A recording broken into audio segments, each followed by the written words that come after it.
আমি ফিরোজ আহমেদ, সহকারী শিক্ষক গণিত, রামভদ্রপুর কেআই আলিম মাদ্রাসা কর্তৃক আয়োজিত অনলাইন ক্লাসে সকল ছাত্রছাত্রীদের শুভেচ্ছা জানাই। আশা করি সবাই ভালো আছো। আমি প্রথমে তোমাদের কাছ থেকে জানতে চাই পদার্থের বা মৌলিক পদার্থের ক্ষুদ্রতম কণাকে কি বলে। তোমরা একটু বলার চেষ্টা করো। মৌলের ক্ষুদ্রতম কণার নাম পরমাণু। পরমাণু কি কি দ্বারা গঠিত বলতে পারো? পরমাণু সাধারণত ইলেকট্রন, প্রোটন ও নিউট্রন দ্বারা গঠিত। ইলেকট্রন কোন আধান বিশিষ্ট? ইলেকট্রন ঋণাত্মক আধান বিশিষ্ট, আর প্রোটন ধনাত্মক চার্জ বিশিষ্ট বা আধান বিশিষ্ট। এদিকে নিউট্রন চার্জ নিরপেক্ষ। প্রত্যেক মৌলের পরমাণুর কেন্দ্রে নিউক্লিয়াসকে কেন্দ্র করে ইলেকট্রন সমূহ আবর্তন করে, আর নিউক্লিয়াসে অবস্থান করে প্রোটন ও নিউট্রন। আজকে আমরা দেখাবো পরমাণুর মৌলে ইলেকট্রন সমূহ কিভাবে বিন্যস্ত থাকে। মৌলের ইলেকট্রন বিন্যাস নির্ণয় করতে গেলে প্রথমে কয়েকটি মৌল সম্বন্ধে পরিচিতি হয় আমরা। তোমরা একটু বলার চেষ্টা করো। এনএতে কি হয়? এনএতে বড় সবাই এনএতে সোডিয়াম। সিএল থেকে কি হয়? সিএল কোন মৌলের কোন পরমাণুর প্রতীক? ক্লোরিন। ও কোন মৌলের প্রতীক? অক্সিজেন।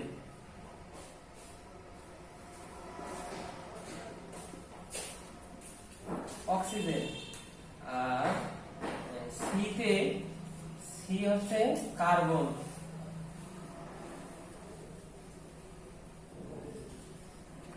আর এইচ তে কি হয়?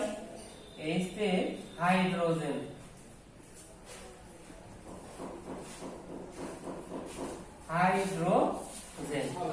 প্রথমে কয়েকটি মৌলের নাম, যেমন এনএ তে কি হয়? এনএ সোডিয়াম, সিএল তে ক্লোরিন, ও তে অক্সিজেন, সি তে কার্বন, এইচ তে হাইড্রোজেন। আমরা আজকে সোডিয়াম, ক্লোরিন, অক্সিজেন, কার্বন ও হাইড্রোজেনের ইলেকট্রন বিন্যাস নির্ণয় করব। ইলেকট্রন বিন্যাস নির্ণয় করতে গেলে প্রথমে ইলেকট্রন বিন্যাস নির্ণয় করার জন্য প্রথমে যে জিনিসটা লাগবে বা যে সূত্র ব্যবহার করতে হবে, 2n² সূত্র দ্বারা ইলেকট্রন বিন্যাস আমরা তৈরি করব।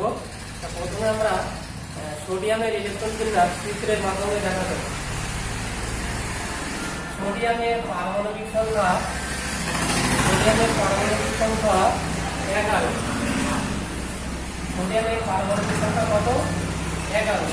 এখন সোডিয়ামের পারমাণবিক সংখ্যা যখন ইলেকট্রনের মাধ্যমে চিত্রের মাধ্যমে দেখাবো, তখন আমরা জানি ইলেকট্রন সমূহ শক্তি স্তরে, বিভিন্ন শক্তি স্তরে আবর্তন করে।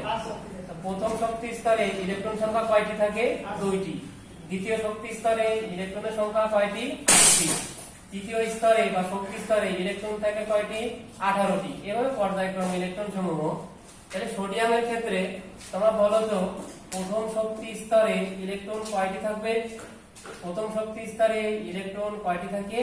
2টি। তাহলে প্রথম শক্তি স্তরে ইলেকট্রন গেল 2টি। এখন দ্বিতীয় শক্তি স্তরে ইলেকট্রন থাকবে কয়টি? ইলেকট্রন থাকবে 8টি। সে 8টি ইলেকট্রন দিয়ে দিলাম। 8টি। তাহলে দ্বিতীয় শক্তি স্তরে যেহেতু ইলেকট্রন 8টি, আমার সোডিয়ামের পারমাণবিক সংখ্যা কত? 11। তাহলে আমার এখানে 8 আর 2টা ইলেকট্রন, 8টা আর 2টা, মোট কয়টা? 10টা। মানে আমার তৃতীয় কক্ষপথে ইলেকট্রন কয়টা হবে? তৃতীয় কক্ষপথে ইলেকট্রন থাকবে কয়টি? 1টি। এখন চিত্রের মাধ্যমে ইলেকট্রন বিন্যাস বোঝার চাইতে সংক্ষেপে ইলেকট্রন বিন্যাস লেখার নিয়ম এই চিত্র থেকে তোমরা উপলব্ধি করতে পারবে। প্রথম শক্তি স্তরে ইলেকট্রন সংখ্যা কয়টি? 2টি। দ্বিতীয় শক্তি স্তরে ইলেকট্রন সংখ্যা কয়টি? 8টি। তৃতীয় শক্তি স্তরে ইলেকট্রন সংখ্যা কয়টি? 1টি। এভাবে দেখো তাহলে সোডিয়ামের পারমাণবিক সংখ্যা কত 11, তাহলে প্রথম শক্তি স্তরে 2টি, দ্বিতীয় শক্তি স্তরে 8টি, তৃতীয় শক্তি স্তরে 1টি, মোট 11টি ইলেকট্রন বিন্যাস। এখন আমরা অক্সিজেন এর ইলেকট্রন বিন্যাস চিত্রের মাধ্যমে দেখাবো। তাহলে অক্সিজেন, ওতে অক্সিজেন, তাহলে অক্সিজেনের প্রথম শক্তি স্তরে কয়টি ইলেকট্রন থাকবে? প্রথম শক্তি স্তরে কয়টি ইলেকট্রন? 2টি। তাহলে দ্বিতীয় শক্তি স্তরে ইলেকট্রন সংখ্যা কয়টি? দ্বিতীয় শক্তি স্তরে ইলেকট্রন সংখ্যা আমরা কয়টা জানি? 8টা, তাই তো? এখন আমার 2টা ইলেকট্রন কিন্তু প্রথম শক্তি স্তরে চলে গেছে, তাহলে আর আমার থাকবে কয়টি? 6টি। তাহলে দ্বিতীয় শক্তি স্তরে ইলেকট্রন কয়টি হবে? এবে 6টি। এখন এটা তো চিত্রের মাধ্যমে দেখাইছি, তাহলে এখন যদি সংক্ষেপে বোঝাতে চাই তাহলে কত হবে? হবে অক্সিজেনের ইলেকট্রন বিন্যাস হবে 2 আর কত? 6।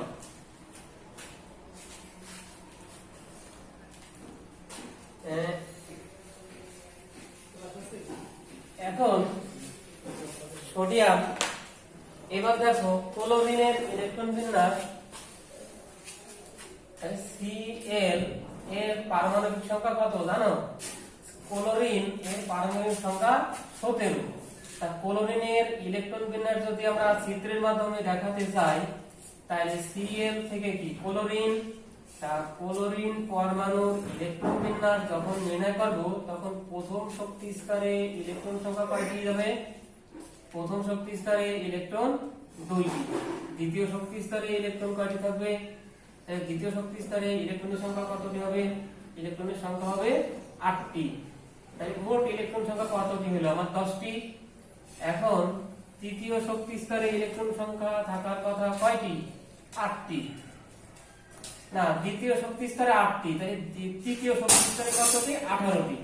আমার ইলেকট্রন সংখ্যা দেখো 2 আর 8, 10টা হয়ে গেছে না? তাহলে আমার তৃতীয় শক্তি স্তরে এখন ইলেকট্রন কয়টি লাগবে? আর কয়টি ইলেকট্রন লাগবে? তাহলে ওখানে যদি আমার 10টা ইলেকট্রন যদি 2 কক্ষপথে মানে আবর্তন হয়ে যায় তাহলে আর এখানে লাগে কয়টি? 7টি। তাহলে 2 4 আর এদিকে দেখো 6 আর 1টি, 7টি। তাহলে তোমরা বলো, এটা তো চিত্রের মাধ্যমে সোডিয়ামের ইলেকট্রন বিন্যাস দেখালাম, এখন সংক্ষেপে যদি বলি বলো তো, বলার চেষ্টা করো তো কত হবে?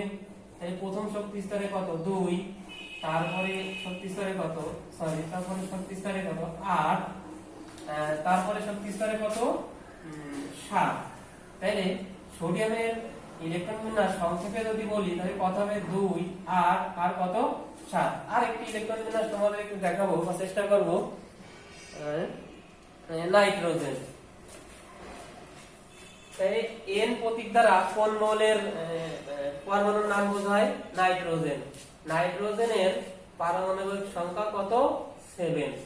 তাই এখন যদি নাইট্রোজেনের ইলেকট্রন বিন্যাস নির্ণয় করি চিত্রের মাধ্যমে, তাহলে নাইট্রোজেনের প্রথম শক্তি স্তরে ইলেকট্রন থাকবে কয়টি?